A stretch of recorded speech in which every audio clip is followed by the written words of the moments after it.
매일 성경과 함께하는 아름빛교회 말씀 묵상 아름빛 바이블 키트 시간입니다.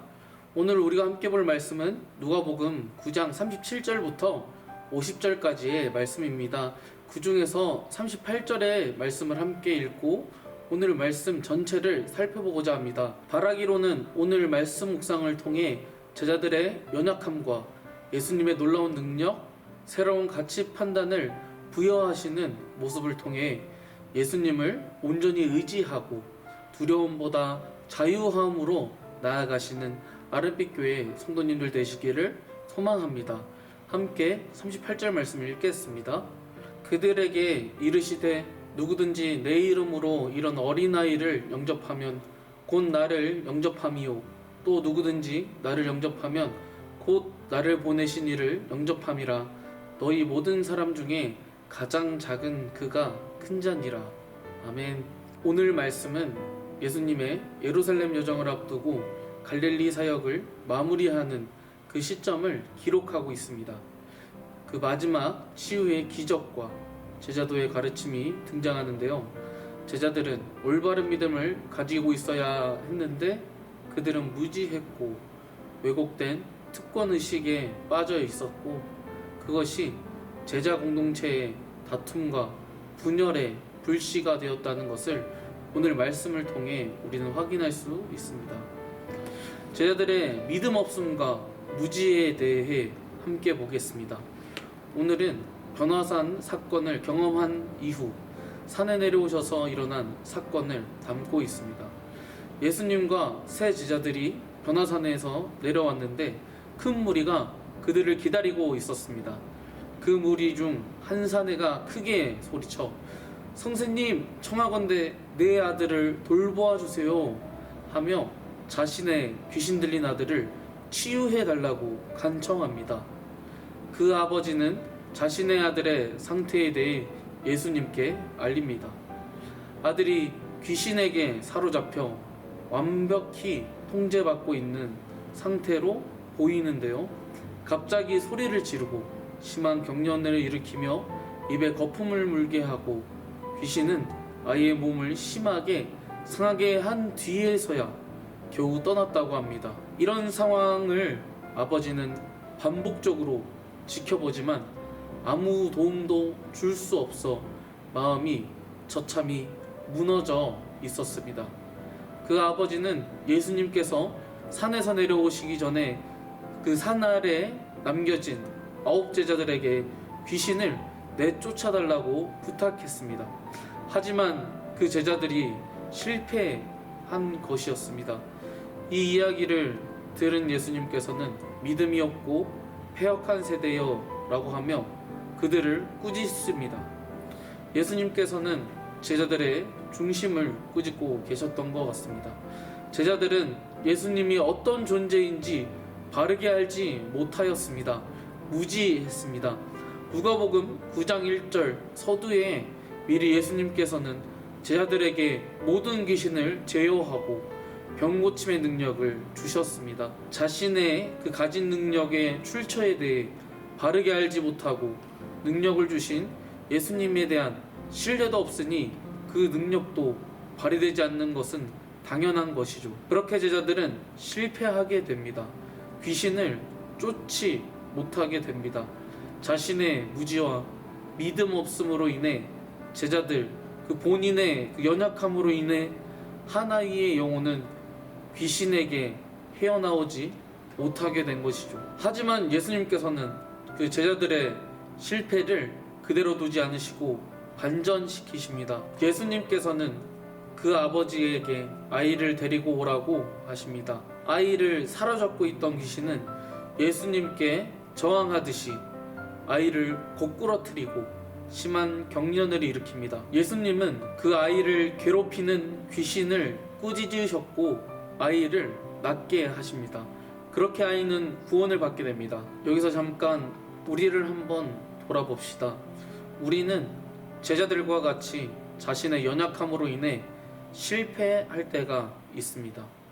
하지만 우리가 그 실패 가운데에서 기억해야 할 것은 바로 능력의 주 대신 예수께서 우리를 그 실패의 자리에 머물게 하지 않으시고 찾아와 그 문제를 해결해 주시는 분이라는 사실입니다. 나의 연약함에 집중하지 말고 놀라운 능력을 가진 예수님을 의지하시며 나아가시는 성도님들 되시길 소망합니다. 예수님을 알지 못하면 두려워합니다. 귀신을 쫓아내시고 예수님은 제자들에게 사람들의 손에 넘겨지리라고 하시며 두 번째 순환을 예고하십니다. 제자들은 예수님이 이 땅에 왜 오셨는지 어떤 분이신지 바르게 알지 못했습니다. 그런 제자들의 반응은 두려움이었습니다. 우리는 자신의 실패, 연약함으로 인해 두려워합니다. 하지만 예수님을 바르게 알고 예수님을 온전히 신뢰하며 의지할 수 있다면 우리에게는 두려움보다는 세상 어디에서도 경험할 수 없는 자유함을 경험하게 될 것입니다. 예수님을 알지 못한 제자들은 또 분쟁과 다툼을 합니다. 순환 예고 후 이어지는 제자들의 변론들을 통해 우리는 다시 한 번 더 제자들의 무지를 볼 수 있습니다. 제자들이 무슨 이유로 서로 변론하는지 예수님의 그 반응을 통해 확인할 수 있는데요. 예수님께서는 한 아이를 곁에 세우시고 모든 사람 중에 가장 작은 그가 큰 자니라 라고 말씀하십니다.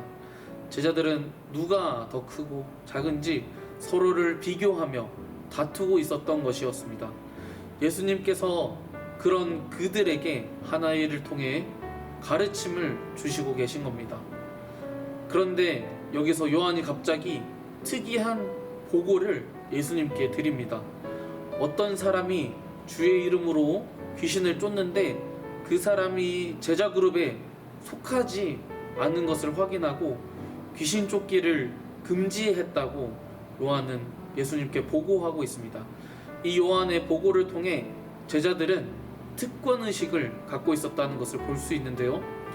자신들을 특별한 집단으로 여기며 다른 이들을 비난했을 것이고 집단 안에서는 누가 더 크고 작은지 여러 가지 기준으로 판단하고 재단하며 누구는 우쭐대고 혹 누구는 그로 인해 좌절하기도 했을 겁니다. 예수님은 요한의 보고를 들으시고 제자 그룹에 속하지 않았지만 주의 이름으로 귀신 쫓는 그들을 금하지 말라고 하시며 너희를 반대하지 않는 자는 너희를 위하는 자들이다 라고 말씀하십니다. 제자들이 예수님이 어떤 존재이신지 바르게 인식했더라면 서로 다투지 않았을 것이고 누가 더 크고 누가 더 작은지 서로 판단하지도 않았을 겁니다. 하나님의 아들, 하나님과 동등한 권위와 능력을 가진 예수님 앞에선 누구나 똑같은 존재이기 때문일 것입니다. 예수님은 그렇게 무지한 제자들에게 새로운 가치를 부여하십니다. 가장 작은 자가 큰 자니라 라고 하시며 제자들의 생각과 다른 판단 기준을 부여하십니다. 우리는 작은 자가 되어야 합니다. 하나님과 동등봉체 되신 성자 하나님께서 우리의 인간의 몸을 입고 이 땅에 오셔서 가장 낮아지지 않으셨습니까? 우리는 가장 큰 존재가 낮아져 우리를 섬겨주셨듯이 그분을 따라 낮아지고 세상을 섬겨야 할 것입니다. 말씀을 정리하겠습니다. 제자들은 무지했습니다. 예수님이 어떠한 존재인지 그들은 알지 못했고 믿지 못했습니다. 자신의 연약함으로 인해 아이는 귀신에서 해방되지 못했습니다. 그렇게 제자들은 실패했습니다. 하지만 예수님께서는 제자들의 실패를 그대로 두지 않으시고 찾아가 해결해 주십니다. 우리의 연약함과 상관없이 놀라운 일을 보여주십니다. 그 예수님을 의지하고 신뢰하는 성도님들 되시길 소망합니다. 예수님을 바르게 알지 못한다는 것은 우리의 두려움을 통해 알 수 있습니다. 우리의 삶의 주인 되신 예수님을 온전히 신뢰한다면 우리는 두려움이 아닌 어디에서도 경험할 수 없는 자유함을 경험할 것입니다. 예수님을 바르게 알지 못한다면 분쟁과 다툼 속에 있을 수밖에 없습니다. 누가 크고 작은지 서로를 판단하고 비난할 것입니다. 하나님과 동등하신 그 예수님께서는 인간의 육신을 입고 가장 낮은 자리에 오셔서 우리를 섬겨주셨고 사랑해주셨습니다. 지금도 그 예수님께서는 우리를 사랑하십니다. 우리는 그분을 따라 낮아지고 섬기고 사랑해야 합니다. 그때 하늘 아버지께서 우리를 가장 큰 자로 여겨주실 것입니다. 예수님을 바로 알고 그분을 온전히 신뢰하고 그분을 따라 가장 낮아져서 섬기고 사랑하시는 하나님께 가장 큰 자로 여겨지시는 아르빛 교회 성도님들 되시길 소망합니다. 다 함께 기도하겠습니다. 하나님 감사합니다. 무지하고 믿음 없는 우리에게 찾아오셔서 예수님을 알게 하시고 예수를 주로 고백하고 믿을 수 있는 믿음을 주심이 감사합니다. 우리 삶에서 나의 연약함으로 인해 실패하는 순간들이 많습니다. 하지만 우리의 실패를 그대로 두지 않으시고 해결해 주시는 그 예수님을 온전히 신뢰하며 살아갈 수 있도록 주님 함께하여 주시옵소서. 사랑하는 예수님을 온전히 신뢰하고 의지하고 나아갈 때 세상이 줄 수 없는 자유함을 누리며 살아갈 수 있도록 함께하여 주시옵소서. 예수님과 같이 가장 작은 자의 자리로 나아가 섬기고 사랑하는 우리가 될 수 있도록 인도하여 주시옵소서. 그렇게 낮아질 때 하늘 아버지께서 가장 큰 자로 여겨주시는 은혜를 마음껏 누리며 살아가는 아름빛 교회의 성도님들 되도록 인도하여 주시옵소서. 감사드리며 사랑이 많으신 나의 구원자 되신 예수 그리스도의 이름으로 기도합니다. 아멘.